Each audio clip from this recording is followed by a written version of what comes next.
Hi, I'm Jonathan Hafitz, and welcome to Law and Film, a podcast that explores the rich connections between law and film. Law is critical to many films. Film, in turn, tells us a lot about the law. In each episode, we'll examine a film that's noteworthy from a legal perspective. What legal issues does the film explore? What does it get right about the law? And what does it get wrong? How is law important to understanding the film? And what does the film teach us about the law and about the larger social and cultural context in which it operates? This episode will look at Eight Men Out, a 1988 movie about Major League Baseball's infamous Black Sox scandal, in which 8 members of the Chicago White Sox conspired with gamblers to intentionally lose the 1919 World Series against the Cincinnati Reds. The film, which was directed by John Sayles, is based on Eliot Asinof's 1963 book, Eight Men Out, The Black Sox and the 1919 World Series. The film describes how a group of White Sox players conspired with an array of gamblers, including notorious underworld financier Arnold Rothstein, aka the Big Bankroll, to throw the series in return for cash. After the Sox, who some consider one of the greatest baseball teams of all time, lost the series, suspicions grew that there had been a fix based on rumors and the nature of some players' poor performances. 8 players were charged with conspiracy and tried in Chicago in 1921. Although the players were all acquitted, baseball's new commissioner, Judge Kenesaw Mountain Landis, banished them all for life from baseball, a bold move that some believe saved the game of baseball, which was then still in its relative infancy, and helped it become America's pastime. Debates around the events nevertheless continue to this day, including over the level of involvement of some players and the draconian nature of the punishment. Joining me to discuss Eight Men Out are Robert Boland and Brett Kaufman. Robert Boland, or Bob, as I call him, is a nationally known sports law professor and practitioner who joined the faculty at Seton Hall Law after serving 5 years in a first-of-its-kind national role as athletics integrity officer at Penn State University. The role, which was created by consent decree in the aftermath of the Sandusky crisis, helped ensure that Penn State's athletic department, which was a $180 million annual revenue producer with more than 350 employees, was meeting all standards imposed by law and NCAA and Big Ten rules. Boland had reporting relationships with the president and board of trustees. He also held teaching appointments in Penn State's Law School and School of Labor and Employment Relations. Before joining Penn State, Bob was a faculty member for 15 years, leading acclaimed sports management programs at New York University, where he was academic chair of the Preston Robert Tisch Center for Hospitality, Tourism, and Sports Management, and the founding professor of its graduate sports management program, and at Ohio University, where he served as the director of the top-ranked MBA Masters of Sports Administration program. Bob's a widely sought-after expert on sports business and sports law subjects, with his comments appearing in national media outlets over the last 2 decades. Bob is also my colleague at Seton Hall, so it's great to have him on for that reason as well. Turning to another former colleague at the ACLU, Brett Kaufman is a senior attorney at the ACLU Center for Democracy, where he works on a variety of issues related to national security, technology, surveillance, privacy, and First Amendment rights. He's litigated landmark cases involving challenges to the government's mass surveillance program, to the detention of U.S. citizens, enemy combatants, and to a mass aerial surveillance program in Baltimore. Brett has also taught at New York University School of Law and currently teaches at UCLA School of Law.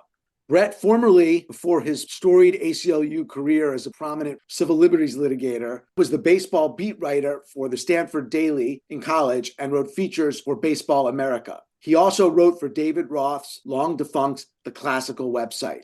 Brett, last but not least, is a lifelong Chicago Cubs fan. Bob, Brett, great to have you on the podcast to talk about baseball and Eight Men Out. Great to be here. It's my pleasure. So Chicago 1919, can you give some background on baseball, where things were then, and the Chicago White Sox at this point in time? I'll go first if that makes any sense, because it sort of fits my background as a labor guy and a labor historian.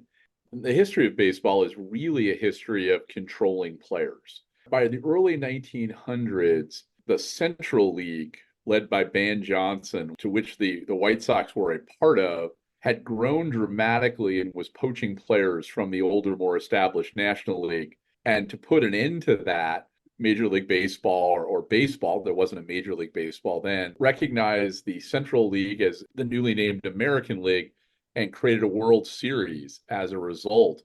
to keep them from poaching players from the older, more established National League. Players' salaries were really, really flat, around $4,000. And it really was only the competition of moving from league to league that allowed players to really create any monetary advantage for themselves.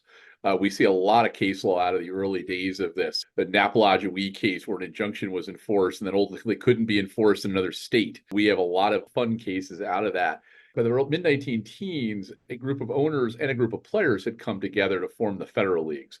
The Federal Leagues didn't last long, but it was built on player empowerment, and salaries suddenly went right up, including significant amounts of salary. So by 1916, the Federal Leagues had fallen. They were all out of business. The players were back down under the oppression of ownership with the inability to move, and basically the National and American Leagues holding a block over that. So if we're seeing this as an interesting moment, this is the moment that players on the eve of the Roaring '20s and the eve of sport being in its golden age kind of step forward. And rather than getting more money, they seek other means to look for it here in consorting with gamblers and dealing with some of these issues. And then what transpires out of that? Obviously a huge literary moment, but really almost all the structures we know in sports today, the creation of the office of the commissioner, the idea that the commissioner has a best interest clause, to use what's referred to in the movie as all power. When you talked about my time as athletic integrity officer at Penn State, all I could think of is I wish I had a best interest clause to use. I didn't. I had to use some persuasion occasionally to get what was right. So baseball is becoming a big business. The '20s are a golden age of sport. 1919 is the eve of that, and the players and gamblers and the art and the jazz age all collide in this movie. I'm also, struck by the low salaries because players, even decades after, people like, I was like even Yogi Berra, like 30 years after, work over the summer. They had like outside jobs. That doesn't change for a while. Players don't really catch up until the advent of the union. And just kind of as an interesting aside, when Marvin Miller took the executive director position of the union, the average Major League Baseball player made $19,000 a year in 1967.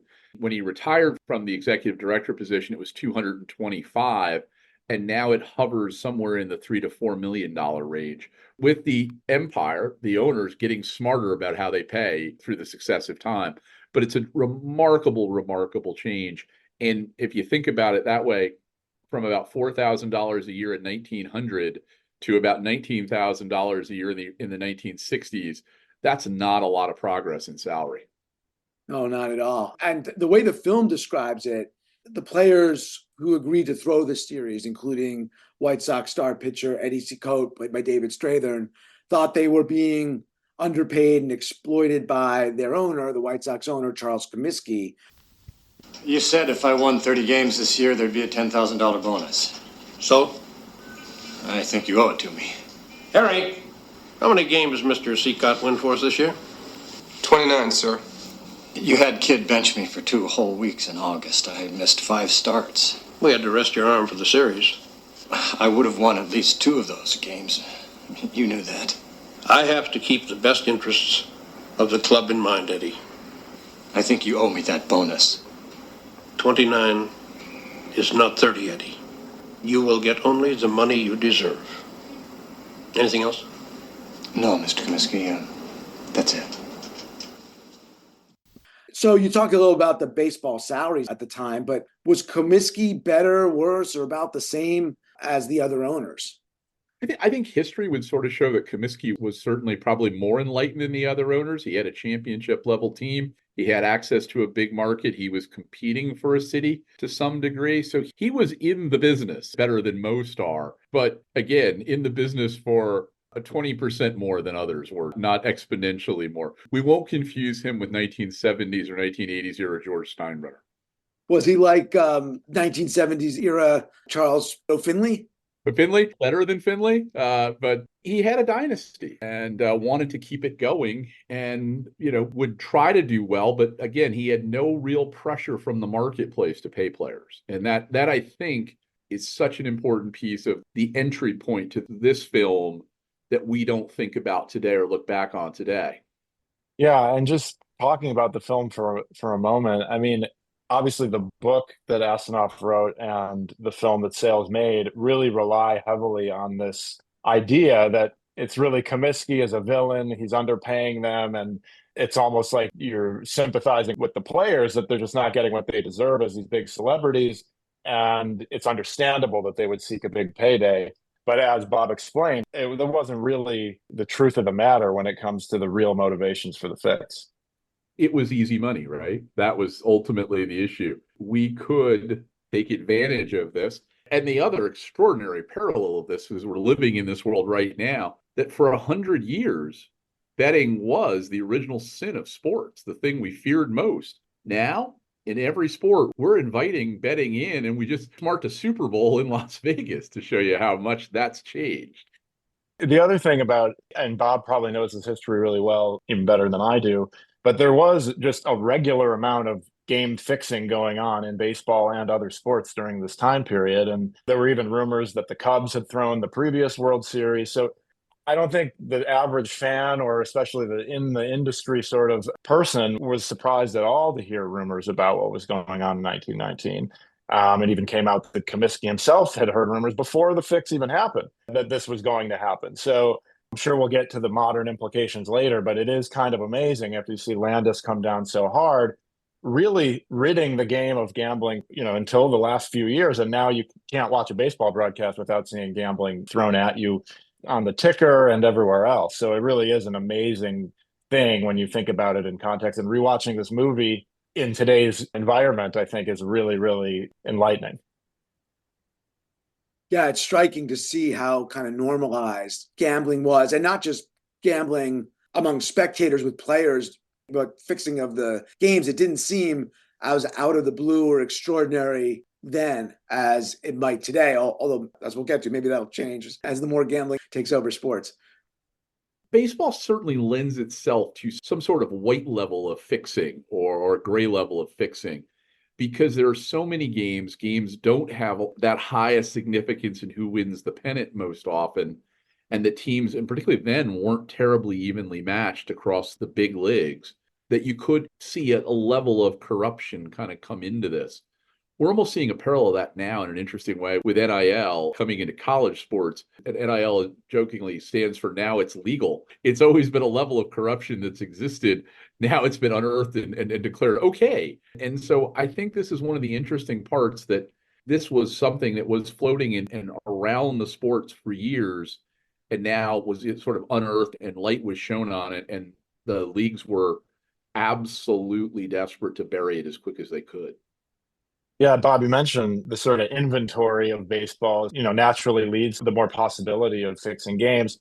But baseball is kind of interesting too, because one, it is hard for one player to really control an outcome. So you do kind of need a conspiracy like the Black Sox scandal to actually ensure that the gamblers get what they want. And as we saw in that famous example, that didn't actually happen in every single one of the games.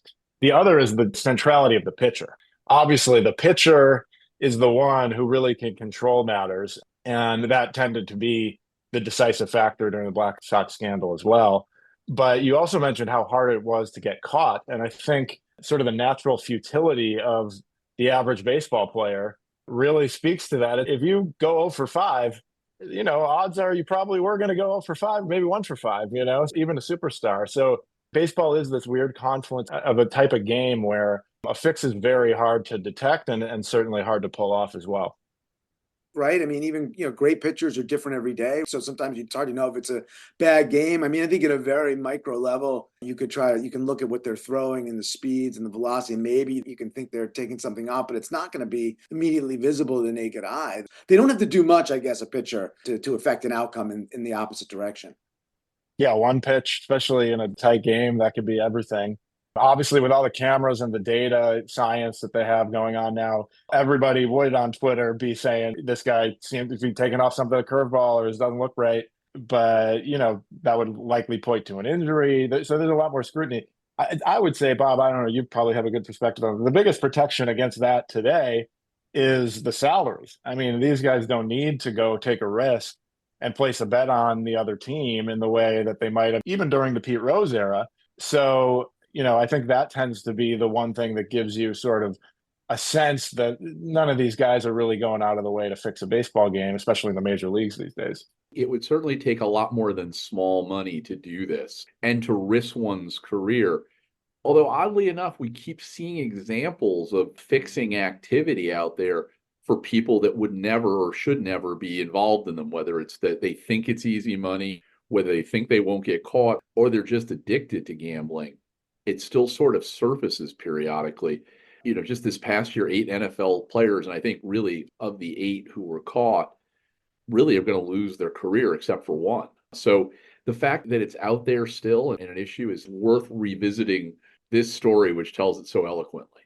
Definitely. And Bob, I'm sure you saw the story of the Arkansas baseball coach who helped facilitate some wagers during the college baseball season last year, which, was one of the more alarming and direct examples, in the modern day that we've been talking about. Yeah, and I'm thinking back to Michael Jordan, highest paid athlete in sports at the time during the Bulls run. He's barely making it back for the championships because he's in Vegas. He's gambling. We talk a lot today about that year in baseball and time off that Jordan took. And I think an innocent expectation is that he had played a god-awful amount of basketball, playing through the finals a number of years, playing in Olympic Games. On the flip side, there's a lot of evidence to suggest that Michael Jordan is about as competitive and inveterate a bettor as one can find. And there is some thought that this was a finessed activity to give him a break from the game and to give him a break from the people who may be trying to get hooks on him because of that. I'm hesitant to call it an addiction because I'm sure he would deny it, but the idea, that love of the game and passion for betting, which was pretty obvious by teammates and others, was to give him a bit of a break. Brad is not only a Cubs fan, but is a Bulls fan. I've got to let you respond. Yeah, I mean, of course, there's always been the rumors. As a lifelong Jordan fan, I, of course, recognize his notorious and in some ways delightful, gambling activity. He's just one of the greatest competitors ever, especially on the golf course and at the card table for sure. I tend not to believe the rumors that he was rushed out of the league. There was a lot going on for him personally. His father had been murdered, as everyone knows. And so I tend to believe in that sort of humanistic side of the story. But the fact that those rumors continue to flame, I think speaks a lot to who he was as a competitor and certainly a lot of his tastes. Going back to the White Sox, aka the Black Sox in 1919, one of the issues in control of players was the reserve clause. And that's talked about in the movie. What was a reserve clause and how did it work? The reserve clause was essentially a contract continuation clause that allowed owners to renew a contract after the expiration of the contract for an additional year. But the way it was interpreted at that time is it meant an additional year and an additional year and an additional year without ever letting the athlete out of contract. So an athlete really had very little choice but to play for the team that owned their rights. They could perhaps withhold their rights by not playing, force a trade. But ultimately, that was really going to be rare, and only a handful of players had that kind of power. So from about 1901 to the end of that in 1975 with an arbitration, free agency or the ability to change teams in baseball was absolutely limited. The only way you could really change teams is to be traded, or you could ultimately get cut by your team. But more likely than not, that you could have your salary cut arbitrarily, and you could be renewed to contract years long after the expiration of any agreement. In fact, the only impetus to sign a longer term contract that was being offered to you is the idea it gave you some security against injury. Over my shoulder, I just pointed the wrong way, is Curt Flood, who ultimately fought that system to the U.S. Supreme Court and lost. Flood doesn't win. It's one of our most famous cases, and the Supreme Court takes an entire punt on that case. But ultimately, in an arbitration, Marvin Miller is able to win an interpretation from an arbitrator named Peter Seitz, who's long since passed. But Seitz interpreted a clause in Andy Messersmith's contract, and ironically, he was seeking a no-trade clause. He wanted to stay with the Dodgers, and interpreted that the reserve clause could only last a year. It was a one-year, one-time renewal, as opposed to a forever renewal. And that really brought the age of free agency to baseball, a remarkable change.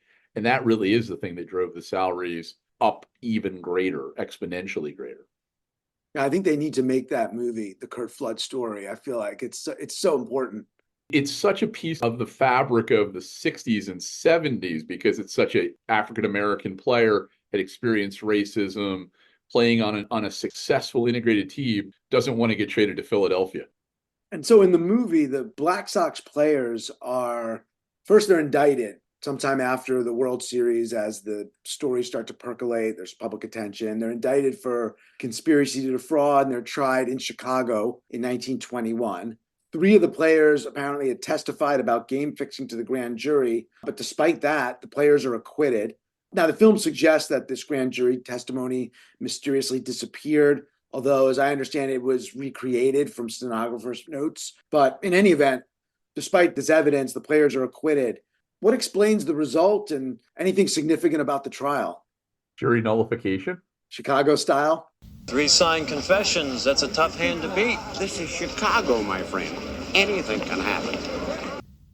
I don't have a deeper view of that other than I think it is difficult, as was pointed out earlier by Brett, sort of is the idea that this conspiracy wasn't a very tightly wound conspiracy. It was a very ad hoc conspiracy with different players operating in different levels in different places. So the idea that the most famous of the players, Shoeless Joe Jackson, took money but didn't actually act to throw games, at least according to this part, shows that it was difficult to prove, and there was enough other bases to give reasonable doubt to a jury that might have been inclined to like the players anyway.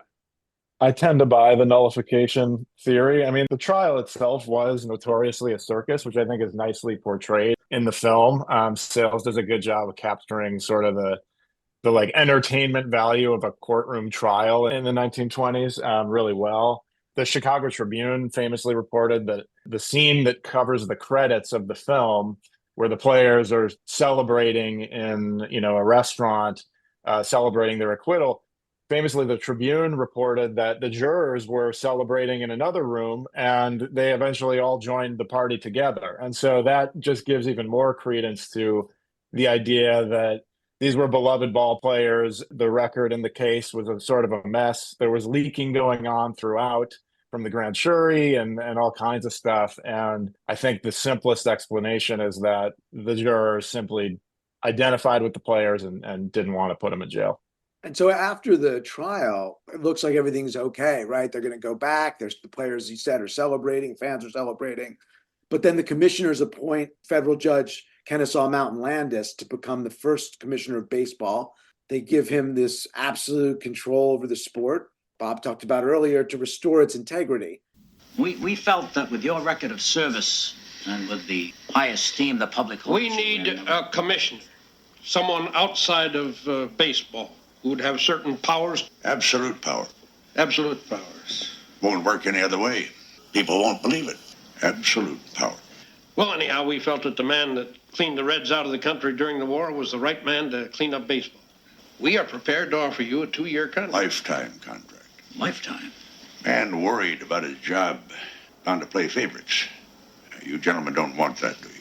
Well, a lifetime contract seems... I'm back in court in 5 minutes, gentlemen. Let's talk salary.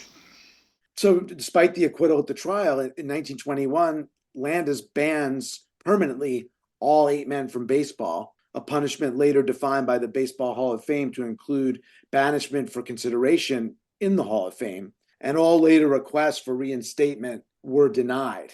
So what led to Landis being put in this position, to his decision, and did he really save baseball as I was led to believe when I was growing up? I want to put that question to you two as civil libertarians. I'd love your perspective on creating an unchallengeable authority to act in their own judgment. Yeah, I mean, that most famous line from his speech, regardless of the judgment of juries, obviously baseball is a private enterprise. And it is interesting seeing how strong and how much power he had as commissioner compared to today's game, where Manfred is really seen as, and even most recent commissioners have been seen as sort of working for the owners at their behest, at their pleasure. Whereas with Landis, they really were trying to get somebody who could rule them with an iron fist. There was so much competition among them and so much disarray in the game that they really wanted somebody to come down hard.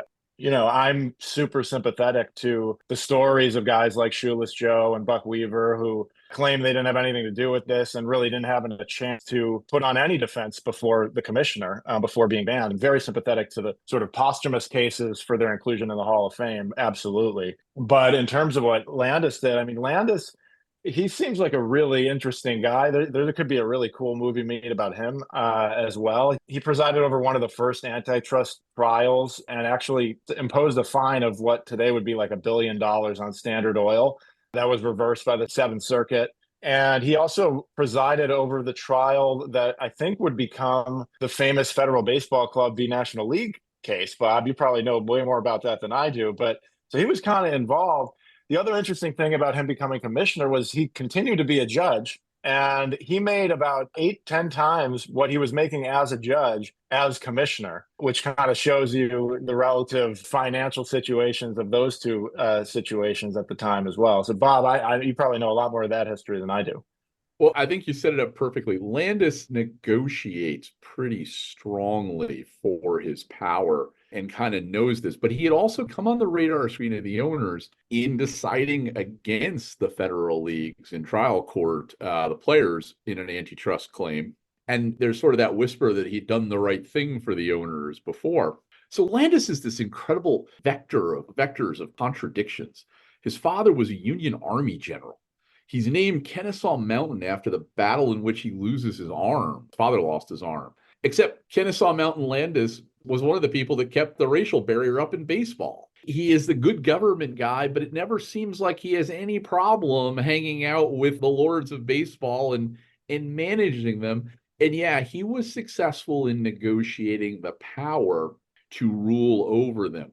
Now, it's also kind of important to think that we didn't have a centralized control structure. Each of the leagues had a president, but there was no commissioner in structure, and there was no centralized business structure for baseball. They did protect each other's territory. They respected each other's players' rights only by kind of what we would describe now as ultimately an antitrust conspiracy, but that was business enforced. Landis set up a judicial branch. He set up a Supreme Court level review over that, which persisted in the lineal commissioners. It only ends when Fay Vincent in the 1980s is, and I know Vincent a bit. I've been lucky enough to be in his company. He's a very charming, very smart man and had a lot of good ideas, except his good ideas were too great for the owners of baseball to stomach in that moment. So they ultimately replaced him. They said, look, we didn't hire you anyway. You were named commissioner after Bart Giamatti died. Suddenly, we don't really want you running it, and we're going to just pick one of our own to run baseball. And that was Bud Selig, who continued to be an owner and ultimately gave up his team to be commissioner. But ultimately, they just picked one of their own. And I think we see trends where the commissioner's office is reinforced in times of trouble and then diminished in times of good power. And for me, the only parallel is the internecine fighting of the crowned heads of Europe. Everything I know about professional franchises, I learned from European history. And nobody wants to behead an owner. The idea of banning an owner is something that, is like Charles I. We don't want to touch that one. So it's a fascinating story. And Landis is a fascinating, if kind of horrible to look at character. He's so austere. He's so pretentious. He's such a horrible guy in modern terms. But he was able to negotiate a structure when the two leagues thought they were in a lot of trouble, that they would lose the confidence of the public. And when you're in trouble, you accept structures you wouldn't do in the normal circumstances.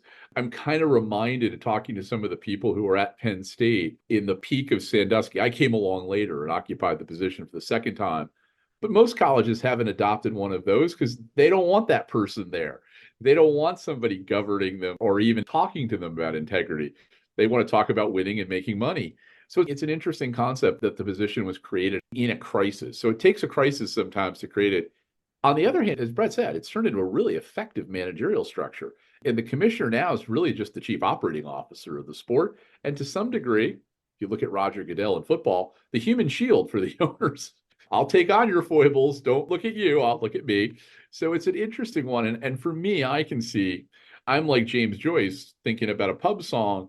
When I see this movie, for me, it's really the beginning of the governance structure of professional sports in the United States that separates our sports particularly from the European model, where they're clubs. Yeah, that's all fascinating. Makes a lot of sense. I mean, the other thing that just continues to run through, I think, from the Landis decision to today is the way that the business of baseball sees players as more disposable. The clubs and baseball are the thing that go on, and are important, especially to the central elements in the league. And you saw with the Selig report during the steroid era and on that, starting with Landis saying these are some of the best players in the league and we can do without them, and ended up being correct on that in the long term. But it is interesting to see how Landis sort of disposed of them with one fell swoop. The owners went along with it and saw it as in the best interests of the game themselves for their own legitimacy and business success. And it'll be 50 years and the advent of a really strong union before they claw back some of those rights. So the reserve clause was really a powerful force. Actually, it's kind of funny if you think about Marvin Miller. We talk a lot about Marvin Miller. I guess he was born in 1918 is the only thing that makes him relevant to this. Miller wasn't able to seek free agency in his first several collective bargaining deals. So all he could do is do blocking and tackling in the traditional labor subjects. So even today, baseball has some of the best benefits, some of the best retirement benefits in their union of any union in any setting. And it's largely because he did so much early work on blocking and tackling before he could take on the reserve clause and bring about free agency later. But it's such a different world. But to think that what happens here in 1919 persists across sports throughout the century, and the position of the commissioner is even in many ways as strong or stronger today, just questionably more restrained with regard to owners. The film talks a lot about all the consequences, too, of this structure that you described being kind of put into place, particularly towards the players, right? I mean, you have Chick Gandalf, right, who's the sort of the ringleader among the players. No problem that he's banished, right? They raise a question, the kind of timeless question about Shoeless Joe Jackson, one of the great players of all time. Still think he has the third highest lifetime batting average in baseball history behind Ty Cobb and Rogers Hornsby. And apparently in the book, Asinof's book from 1963, he omitted some key facts, including from the 1920 grand jury records and the proceedings of Jackson's successful 1924 lawsuit against Comiskey for back pay for the 1920 and 21 seasons, indicating, maybe Jackson's involvement was unclear, but nevertheless, Jackson is banned from baseball, and Bart Giamatti, former MLB commissioner, refuses to reinstate Jackson later, claiming it's now best given to historical analysis and debate as opposed to a present-day review with an eye towards reinstatement, meaning that Jackson's not in the Hall of Fame, which prompted a overwhelming bipartisan resolution from the U.S. House of Representatives praising Jackson's achievements in an era of faltering bipartisanship, right? You have it there. And Manfred, the MLB commissioner, refused to most recently overrule Landis. So I don't know if that's about Jackson or about Buck Weaver, played by John Cusack, who also seems to have been treated somewhat unfairly in terms of his involvement being banned from baseball for life. Well, that's kind of the thread. That's really sort of the narrative thread of the movie. It's really sort of the Buck Weaver story, who's a grayer character, right? Jackson sort of appears in and out of the film. It's interesting. I have this constant debate with another sports law professor out there. Is there substantive and fundamental due process owed in sports versus is it just the process which is due? And I sort of believe, and maybe I'm a radical in this sense, I believe that in the course of American law and American legal history, there is a fundamental element of fairness and due process that's entitled in all things. So I agree with the minority or just the chief judge in the Brady Deflategate case. It isn't just what you negotiate, it's that you negotiate for fairness. And I think that's one of the things that is really important in kind of cognizing the treatment of these guys is did they get that level of fundamental fairness in any hearing or procedure, or were they just pronounced out and we basically built the stadium on top of them? That's well said. And it does seem like that's what happened to these guys in one swoop, without any real process at all to challenge that at the time. And, the record is not 100% clear on every little detail of this, but it does certainly seem that Jackson and Weaver have a good case that they didn't actually throw any baseball games during the World Series. So I've always had a soft spot for those guys, and I tend to be a big Hall type. Even despite people's flaws, I think part of the history of the game that people like Shoeless Joe and Buck Weaver should be in the Hall. So I do think it's really a tragedy that we still haven't been able to accept that in today's day and age. Recent debates about who should get into the Hall of Fame after the steroid era probably worked against these historical figures because it sort of brought up this idea again that there's sort of a moral purity test to getting in the Hall of Fame for baseball. And so I think that probably did work against them in the end, though obviously the two things are different, but they're closely related. And then I think, again, because it goes to the integrity of the game. And I think as we started talking about at the beginning, the presence of gambling now in the game and in all of sports, I think probably hurts their cause because I think there's going to be a lot of alarm bells out there about saying it was okay. And you could make the argument the other way that if it's okay now to watch gambling about baseball during a game on television, on a broadcast for the team, then what's the big deal letting these guys back in to do something that was being done all over the game at the time? But I have a feeling that the way it'll work out is definitely the other way. Just to go back to the film for a minute, the way Sayles puts sports writers in the story as sort of the moral compass, I think is really, really interesting. And especially to compare that to the steroid era, where the loudest voices condemning the use of steroids were sort of the big names in the press and sports writers sort of standing up for a clean game. And I think you can compare the two eras a lot because Bud Selig has rightly, I think, been blamed for fostering an environment where steroids were ignored by the ball clubs or the league at the time. And the same could be said of gambling at the time. I mean, as we started talking about setting up the context of this movie, this was going on all the time. And the rumors of it were not secrets. And it sort of took this big event and then really the happenstance of how the grand jury gets into this through investigating a regular season Cubs-Phillies game. They get into investigating the World Series, and that turns into an occasion to sort of lay blame at these dirty players and even the name Black Sox, which really is about making the game dirty. So it is really interesting to see the role of sports writers in the film, how that role is like the conscience of baseball was reprised. And I think a lot of sports writers do sort of take on that mantle when it comes to these kind of questions. That's a fascinating point, that writers are our arbiter of what's right and wrong, when they're in many ways the most fallible. At the risk of taking it to another film about baseball, I think a little bit about the natural in this context to sort of expose the writer at the end with the idea, did you ever play ball, Max? It's like, no. So the idea that the writers were these purity figures, I think is exactly accurate. But I also think it's exactly twisted too. They're also creatures of maintaining their own realm and power and are willing to feed at the same time off the people they write about and our stars. And I think, again, perfect point. It came up in the context of another investigation, but so many other investigations do. And if you think about it, what's the first thing a gambler wants to do to get himself off in a case?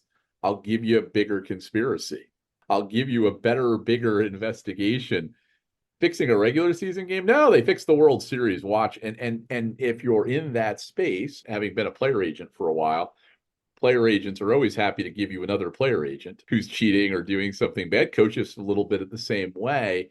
But it's interesting to think about that was exactly what was going on. And the power of writers. The newspaper industry was enormous, that the writers represented various different content perspectives in that period of time, and that their power was dramatic. And so I think it's a fascinating time where the media is largely print. Radio hasn't really hit in this stage. Newsreel footage is sort of at best nascent, and it's all live and it's all described to us in daily newspapers. So I think the power of those writers is really extreme. And they've tried to hang on to it across the board through history. I also think when we talk a little bit about just the idea of the Hall of Fame, and I have a unique Hall of Fame angle, I don't think Joe Jackson should ever be diminished by going into the Hall. He's poetic now without it as the rightful exception. And I think he's caught up too much in our time now about the political debate about Pete Rose. Rose obviously is with us. Rose is obviously a scoundrel and a liar in every terrible thing. And I think he now is a product of racist tropes too. That Rose, the scrappy, tough, overachieving white guy, is somehow more deserving of the Hall because he was a scrappy, overachieving white guy, as opposed to African Americans of his era who played with greater skill and a whole lot more decency. So I think that's an interesting, it's almost a Trumpian meme right now that Rose in the Hall is a part of that. And I think they're inexorably linked right now. Yeah, it's a great point. Just to go back to the sports writers for a moment, you mentioned they had their own interests and world going on and pressures and incentives going on at the same time. I believe the character Studs Terkel plays, Hugh Fullerton, I believe, I mean, at least what I know of this is that he was tipped off to this by his friendship with some of the gamblers involved. And that's why he sort of became on the lookout for what was going on, because he, either has sources or just operating in the same milieu, sort of knew these people. And because he's part of this world, it's an open secret that baseball games are being fixed. He sort of was alerted to the whole situation, which I think speaks to your great point about the writers themselves. They take up this mantle, but they're not all white knights in shining armor themselves. On Pete Rose for a second. So Pete Rose is banned, and baseball cites Rule 21, right? So Rule 21 says any player, umpire, or club or league official or employee who shall bet any sum whatsoever on a baseball game in connection with which the bettor has a duty to perform shall be declared permanently ineligible. Right. So this is the rule that was cited to ban Rose, and Rose agrees to be banned in return for not making a formal declaration about whether he did or didn't bet on baseball. Now, the rule is still around, but as you were talking about earlier at the outset, there's a huge increase in gambling today around sports, right? Baseball and other sports. After the 2018 Supreme Court decision in Murphy versus NCAA, which invalidated PAPSA, sports gambling has grown vastly in size. It's $115 billion now in sports gambling. It's legal in 38 states. Tons of advertising about sports betting, proliferation of digital betting platforms, including a book in the Washington Commanders Stadium, if I'm not mistaken, in football. And the Super Bowl was in Las Vegas. So let's talk about sports betting today. We've got Rule 21 in baseball. We've got the norm. Gambling is verboten by players, and yet it seems like sports are awash in betting. It's steroidal to the industry right now. This has pumped up an already extraordinarily wealthy industry in American professional sports.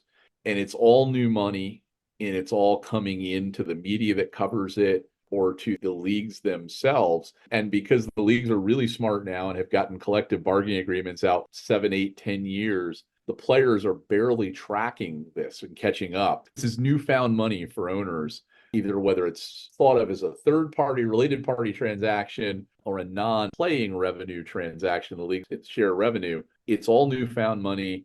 And it may be the thing, interestingly enough, that saves baseball in the future as baseball sort of on a downward trajectory with media rights, carriage, and other issues. So it's a fascinating story that we're in this space. The one thing everybody says about legalized betting, widespread legalized betting, is it has the potential to at least self-police with a line and betting surveillance. And one of the other things that happened to me at Penn State, I had taken over a school that was on probation that had paid out $70 million in fines to the NCAA, about $500 million of tort actions and damages and legal fees. And suddenly, a year or two later, sports betting becomes legalized in Pennsylvania. And we asked the state of Pennsylvania to have a 1-year moratorium on that legalization. They said, no, they can bet on you in New Jersey at a lot less handle. So I'm making them betting on you.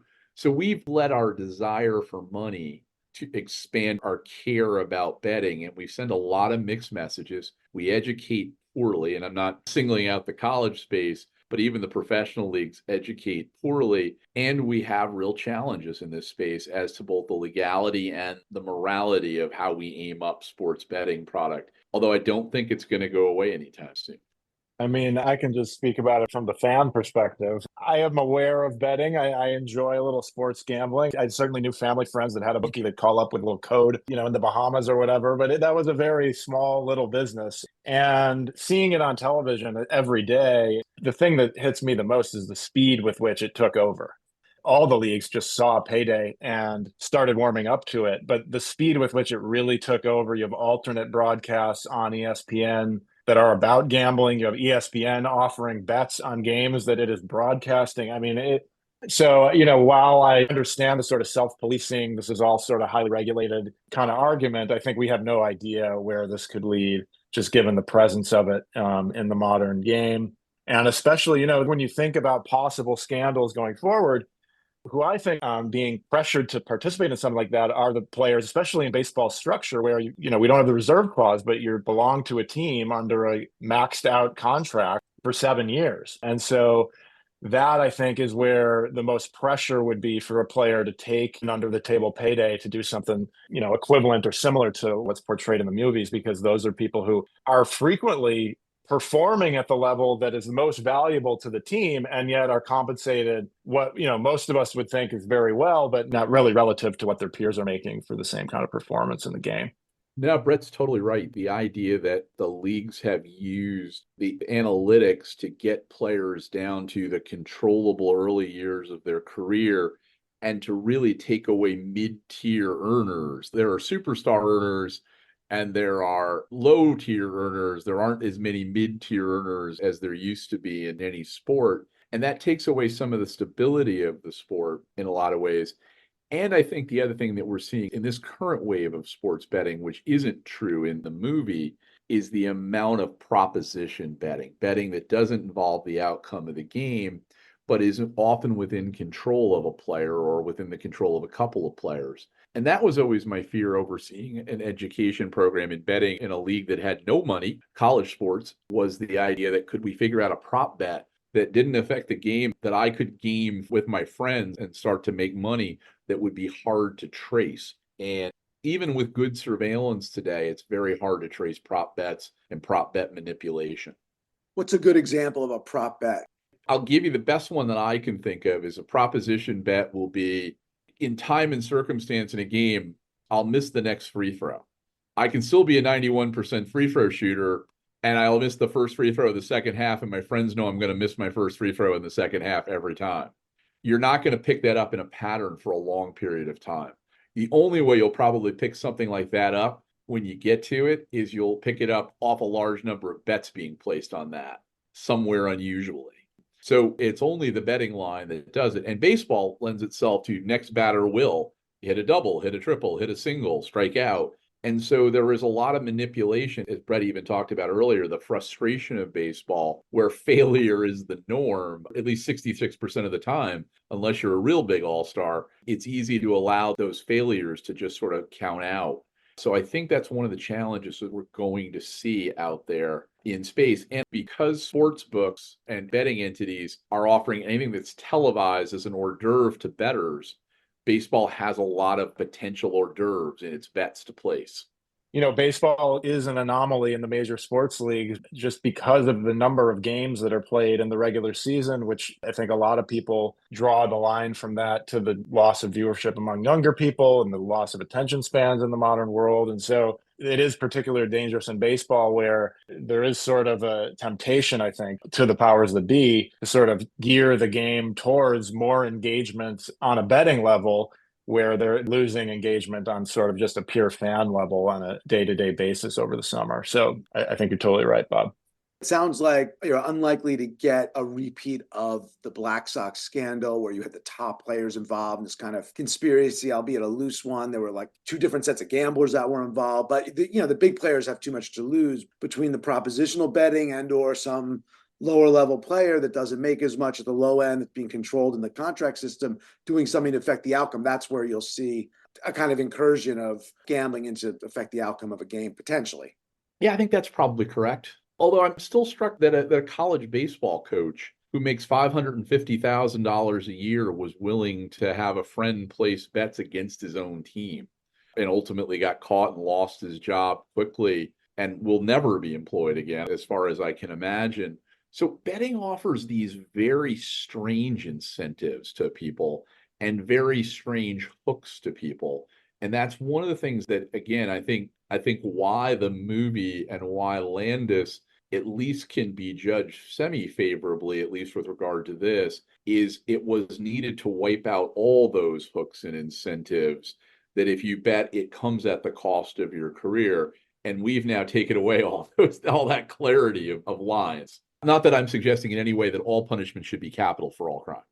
The movie appears almost a little bit quaint now in some respects in terms of the level of gambling. I mean, it was a big problem at the time, right? They were able to get at least key members of the team to throw the series. But in terms of the amount and the quantity and the ways in which they're able to bet and the platforms, it is from a different era, but it really seems so more now than it did, 20 years ago.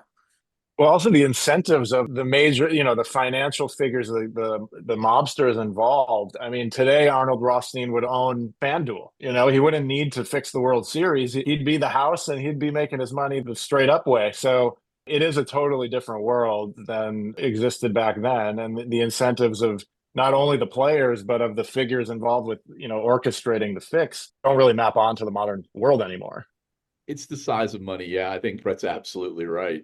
And the alternatives for gamblers. I mean, there still are traditional gamblers, but the idea that we live in a regulated space and betting is such a part of it, it's remaking all our structures. Even Las Vegas casinos are changing their mechanism. It used to be slot machines forward because slot machines were money makers with very little cost. Now it's sportsbook forward because you don't even have to do anything. You don't need a dealer. You don't need maintenance costs. You basically serve some people some food and let them watch games. They can lose money on product you don't even have to create. So, anything else? I'm trying to think if there's anything else about the movie. I'm an enormous Sayles fan. He's a very stylized director. The Return of the Secaucus 7, Mate 1, so many of the actors used again and again. And his use of Strathairn, who always steals the show in almost everything he does. But Sayles putting himself in the movie as its sort of narrator and conscience is interesting. I think kind of the unionized wobbly that he typically is unique and sort of shows through because it is at least a case of exploitation of the players, and he wants to feature that show of it. So I think it's a wonderful film. Is it the best of the baseball movies that sort of follow it and surround it? It's pretty close. I mean, Field of Dreams, The Natural, a few others all come out in fairly quick succession and probably convinced the studios we should all be making baseball movies. It's poetic. At a time in the late 1980s, now, baseball had a couple real high points in the mid 80s and then sort of slid downward through the next decade, going to cable and not having the same traction, and has probably been in a bit of decline ever since. The Red Sox high point in the early 2000s, breaking their streak, was probably a break from it. But it's a fascinating movie that it started a trend to baseball and a rediscovery of the poetry of baseball and the poetry of this kind of original sin against innocence, too. Yeah, I've always loved the movie. Grew up watching it, and I remember remaking parts of it on account of my brothers. The "Say It Ain't So Joe" scene. We played that a bunch of times. So I've always loved it. I mean, I think the casting, you mentioned it, Bob, but the casting in this movie is absolutely incredible. There's just so many just dead on performances. Cusack as Buck Weaver and Clifton James as Charlie Comiskey is fantastic. Strathairn, you mentioned. Michael Lerner as Rothstein. Chris Lloyd is in there as Bill Burns, just a great performance. One of my favorites is Richard Edson as Billy Mahang, who's one of the gamblers, and he's famously one of the parking lot guys, Wheeler's Day Off. So just for my childhood growing up in Chicago, was a giant for a guy who had some very small film roles. So I love him. Kid Gleason, a great baseball manager from John Mahoney, just a really great warm performance. D.B. Sweeney as Jackson. Chick Dandel, totally. Michael Rooker plays the villain really well there. He also makes a great appearance in JFK as part of Kevin Costner's team.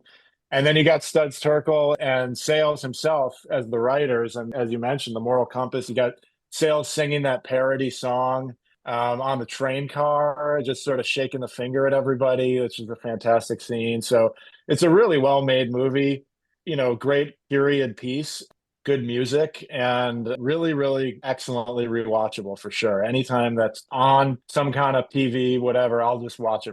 It's worth probably mentioning the other piece of it. Now, I may have a little bit of an affection for it as a Columbia athlete because Eddie Collins is not the protagonist and not the antagonist, but clearly antagonistic to these guys. And it's the reckoning in a way of class and culture in America.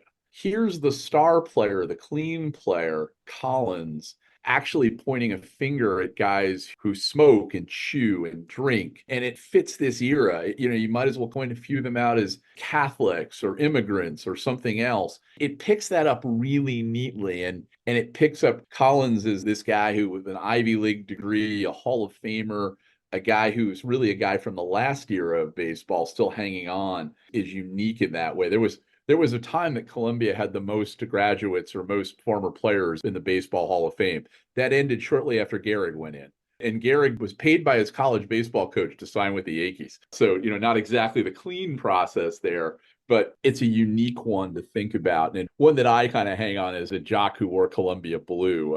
So I love how Collins is sort of the last century still talking. So interesting. And you can see those class dynamics play out, and it intersects with the whole gambling plot and who agrees to throw the game and who doesn't. Couple other things. This is neither here nor there, but one of my favorite scenes is when Rothstein goes into like the big, I don't know if it's a beer hall or a train hall, and they're just playing the game on a giant board with like, moving a guy to first base or whatever. And there's a guy sort of reading a ticker tape. And every time I see that, it's just amazing that here we are, 100 years later. And I watch a baseball game like that on my phone once in a while on Game Pass. So it really is incredible to just see how it is exactly the same. The other thing I wanted to mention is just how big of a cultural stamp this event had on America. I mean, it really is unbelievable.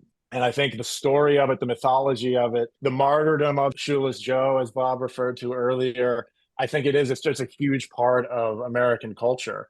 And a couple examples of that from films in Godfather 2, Hyman Roth chooses his name after Arnold Rothstein because he was so impressed with what he did fixing the World Series. So that's an amazing, I think, inter-film sort of connection to the event. And then another really, I think, random reference in film and TV is when Roger Sterling goes on his famous LSD trip during Mad Men. He sees the Black Sox scandal playing out in front of his eyes, and it is one of the most random things to enter, the modern cultural lexicon, but I found it really charming and amazing. Why are you laughing? Are you laughing at me? What's the World Series? 1919, the Black Sox. Are you there? No, but I'm there. Look at the cars. Model T, Model T, Model A, Model T. I can't see it. I don't go back so far, but for people born around that time, I think, in the pre-television era, especially, Black Sox had a huge sort of place in American culture, and it continues to this day. You can't be more spot on. I mean, for me, it's always my first read of The Great Gatsby coming into this and the story of, he fixed the World Series. The idea that every great literary figure or writer or author or story seems to center around this moment as one of a loss of national innocence. Ironically, a nation that had been through a civil war and at that point been in the First World War, it seems ironic that a baseball game could do that, but there is still a poetry and a belief around the innocence of baseball for a lot of fans. And I'm one who feels it, and I'm pretty darn cynical. Guilty as charged as well. Well, it's been great having you both on to talk about the movie, talk about baseball. And, we've got to plan a field trip down to the Shoeless Joe Jackson Museum, which I discovered in doing research for the podcast exists in Greenville, South Carolina. So I think we should make a plan and head down. That sounds very cool. Brett, Bob, thanks again for coming on the podcast. Thank you. Thank you both.